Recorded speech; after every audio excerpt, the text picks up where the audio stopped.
एक सम्राट जिसका समस्त भूमंडल पर शासन था। पृथ्वी के समस्त राजाओं को उसने जीत रखा था।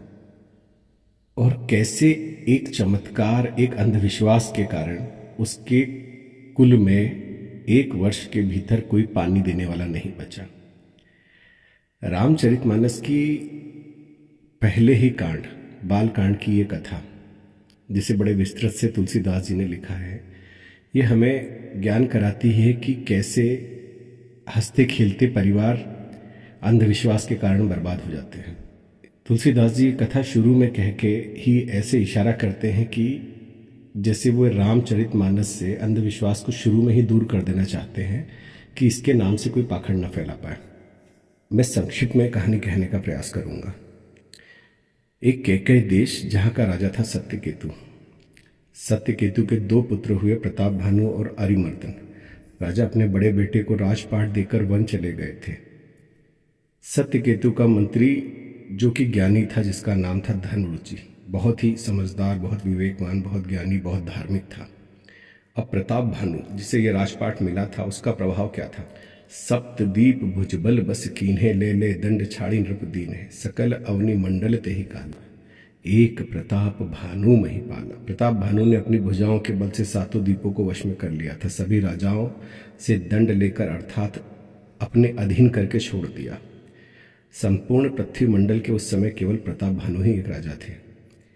वह जो भी कार्य, कर्म या वाणी से करता, सब भगवान को अर्पण करता, खूब दान करता। उसके राज्य में, उसके प्रभाव से सभी स्त्री पुरुष सुखी और धर्मात्मा थे।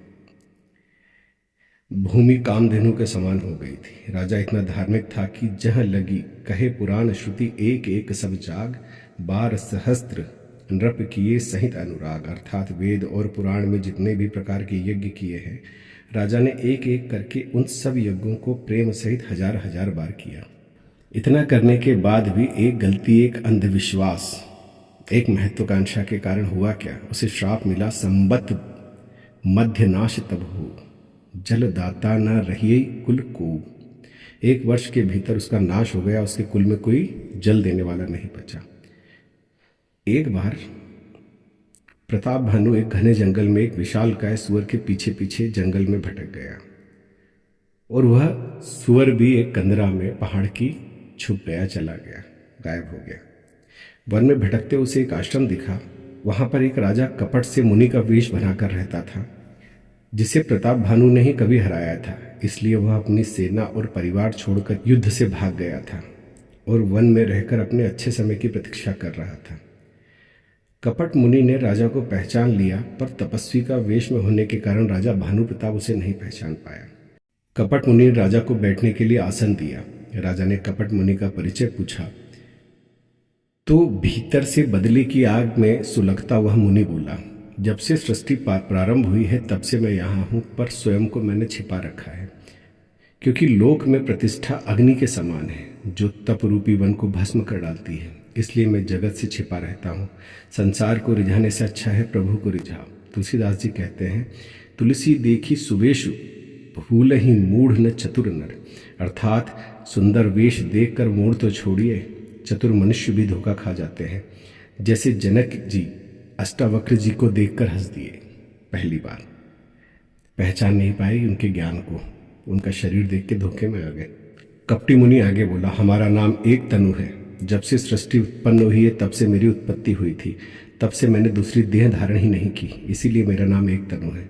आगे वह पाखंडी बोला, हे पुत्र, मन में आश्चर्य मत करो, तब से सब कुछ संभव है। तब से ब्रह्मा जगत को रचते हैं, विष्णु पालन और शिव संहार करते हैं।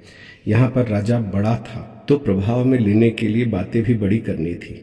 आगे कपटी मुनि अनेकों प्रकार से इतिहास कहकर वह विज्ञान और ज्ञान का निरूपण करने लगा और सृष्टि के प्रलय, पालन और संहार की अपार आश्चर्य भरी कथाएं विस्तार से कहने लगा, जिसे सुन राजा पूरी तरह कपट मुनि के वश में हो गया। आगे कपट मुनि ने प्रताप भानु का नाम, उसका राज्य, उसके परिवार के बारे में संपूर्ण जानकारी दी और कहा, राजन, मैं तुमसे प्रसन्न हूं, जो इच्छा हुआ मांग लो। अब समझिए, जब किसी चमत्कारिक व्यक्ति के पास जाते हैं आप और अपनी समस्याएं बताते हैं, वो उपाय बताता है, तब तक तो सब ठीक ही रहता है, पर असली समस्या प्रारंभ जब होती है जब उसके बताने पर पहली बार आपके जीवन में चमत्कार घटित होता है, या ऐसा कहें वो बात हो जाती है जो उस चमत्कारिक पुरुष ने कही थी। अब आप फंस गए, अब आपका परिवार हो गया अंधविश्वासी। रामायण में वाल्मीकि, विश्वामित्र, अगस्त, भरद्वाज जैसे अनेकों ऋषि मुनि जो त्रिकालदर्शी थे, पर उन्होंने किसी भी प्रकार से राम जी की लीला में हस्तक्षेप नहीं किया। यहाँ तक कि बालकांड में जब शिव जी राम जी के दर्शन करने को उत्सुक होते हैं और उस समय श्री राम लीला कर रहे होते हैं, माता सीता के वियोग में भटक रहे होते हैं, पर भोलेनाथ दूर से प्रणाम करके चले जाते हैं और कहते हैं कि नज़दीक गया तो लीला में विघ्न पड़ेगा, इसलिए दूर से ही हाथ जोड़ के और वो चल देते हैं। वास्तव में गुरु दुखों को समाप्त करने की बात ही नहीं करता, वह आपके दुखों से लड़ने के लिए तैयार करता है आपको। आपके जीवन में चमत्कार पर आपको जितना विश्वास होगा, आप उतना ही आप कर्तव्य से दूर होंगे, उतना ही कर्मों का नाश होगा, और जब आपके कर्म करने का समय होगा, आप बाबाओं के चक्कर काट रहे होंगे। चमत्कार की आशा आपको शिथिल व निष्क्रिय कर देगी। भगवान की शक्ति भी आपकी सहायता कर्म करने के बाद ही करती है। परमात्मा कहता है कर्म करो, फल की इच्छा मत करो, पर चमत्कार का अर्थ है कर्म मत करो, पर बैठकर केवल फल की इच्छा करो। अब कथा में आगे। जब कपट मुनि ने कहा कि वर मांग लो, तब राजा बहुत प्रसन्न हुआ और बोला, जरा मरण दुख रहित तनु समर जीते जानी को, एक छत्र रिपुहीन मही राज कल्पसत हो, मेरा शरीर वृद्धावस्था मृत्यु और दुख से रहित हो, मुझे युद्ध में कोई जीत न सके, पृथ्वी पर 100 कल्पों तक मेरा राज्य हो। इस पर कपट मुनि बोला, हे राजन, ये सब तो मैं कर दूंगा, पर इसमें केवल एक बाधा है, वो है ब्राह्मणों का क्रोध। अगर तुम किसी प्रकार ब्राह्मणों को प्रसन्न कर पाए तो समझो तुम्हारा काम हुआ, ब्राह्मण का शाप ही तुम्हारा नाश कर सकता है। इस पर राजा ने उपाय पूछा तो कपट मुनि बोला, तुम्हें रोज 1 लाख ब्राह्मणों को वर्ष भर भोजन कराना होगा। और आगे बोला कि भोजन मैं बनाऊंगा और तुम परसवाना। कपट मुनि एक बात कहता है जो दुष्ट बाबाओं का आधार वाक्य है, मिलब हमार भुलाब निज कहू त हम ही न खोरी। हमारे मिलने की और ये सारी घटना अगर किसी से तुमने बताई तो श्रवण यह परत कहानी नाश तुम्हारा सत्य मम वाणी। अगर छठे कान में यह बात पड़ी तो तुम्हारा नाश हो जाएगा। कोई भी व्यक्ति किसी बाबा से ठगने के बाद उसका विश्वास तभी तक रहता है जब तक उसका उम्मीदें रहती हैं व्यक्ति की, लेकिन जिस दिन उसका उम्मीदें टूट जाती हैं तो वो ठगा हुआ खुद को महसूस करता है और बाहर किसी और को बताने में अपने अपमान समझता है कि लोग मेरा मजाक उड़ाएंगे, और बस इसी कारण से सारे बाबाओं की दुकानदारी चलती है। राजा ने राजमहल पहुंचकर सारी व्यवस्था कर दी। कपट मुनि ने कालकेतु जो सुअर रूप में था उसे भेजकर मायामय रसोई बनवा दी। मायामय मतलब वहां कुछ था नहीं, बाद में सब गायब हो जाता है। और जब ब्राह्मण भोजन करने बैठे तो खुद ही ने भविष्यवाणी करवा दी उस राक्षस ने कि हे ब्राह्मणों, जो भोजन तुम कर रहे हो उसमें मांस मिला हुआ है। इस पर ब्राह्मणों ने राजा को श्राप दिया, 1 वर्ष में तेरा नाश होगा, तेरे कुल में पानी देने वाला भी कोई नहीं बचेगा। संबत मध्य नाश तब हो, जलदाता न रहिए कुल को। और अगले जन्म में कुल सहित राक्षस योनि को प्राप्त होगा। और हुआ भी यही भानु प्रताप अगले जन्म में रावण बना, इसका भाई अरिमर्दन कुंभकर्ण, इसका मंत्री धर्मरुचि विभीषण बना। इसके परिवार के सभी लोग बड़े बड़े विकराल भयानक राक्षस बने। एक छोटी सी कहानी से इस प्रसंग को समाप्त करते हैं।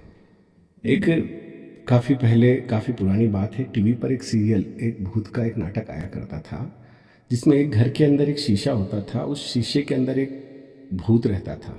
जो भी शीशे के सामने जाए वो भूत उसे पकड़कर अंदर खींच लेता था, उसके प्रतिबिंब को पकड़कर।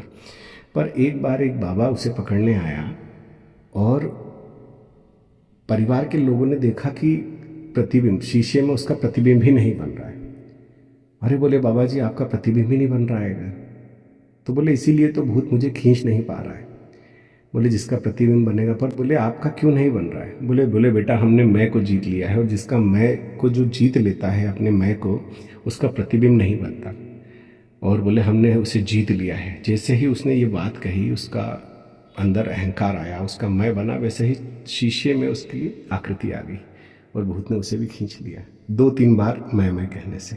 कहने का अर्थ यह है, कोई भी बाबा हो, कोई भी तांत्रिक हो, आप पहचानेंगे कि इसे सच है कि आप कैसे पहचान करेंगे कि वो सच्चा है कि झूठा है? उसका एक ही तरीका है, अगर वो अपने मुंह से अपनी मान बढ़ाई कर रहा हो, अपना गुणगान कर रहा हो, कि मैं ये हूँ, मैंने ये किया, मैंने वो किया, हमारे पास इतनी संस्थाएं, इतने आश्रम है, इतना पैसा है, इतना ये है, उतना ये है, हम ये हैं, हमने इतनी पुस्तकें पढ़ी हैं, हमारे पास इतना ज्ञान है। बस यही एक पहचान है कि वो पाखंडी है। पाखंड का और कोई अर्थ नहीं है।